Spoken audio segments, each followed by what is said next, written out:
All right, if you're just getting started with Gamma AI, these tips and tricks will help you create better content faster and avoid common mistakes. First, always start with a clear topic. Yeah, the more specific your idea, the better your results will be. Keep your prompts simple and direct.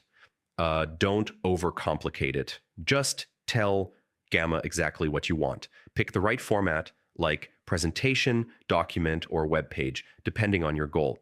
Don't try to perfect everything manually. Let Gamma create the first draft, then refine it. Go through each section and make it clearer.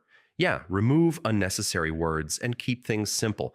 Break your content into short sections. This makes it easier to read and more engaging. Add images, icons, or charts to make your content more visually appealing. Yeah, visuals help a lot. Stick to one color theme and font style. Consistency makes your work look professional. You can reuse content for blogs, YouTube scripts, or slides. Yeah, just tweak it for each platform. Try different prompts and styles.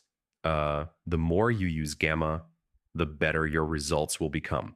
And that's it. These beginner tips will help you get the most out of Gamma AI. Just keep experimenting and you'll improve quickly.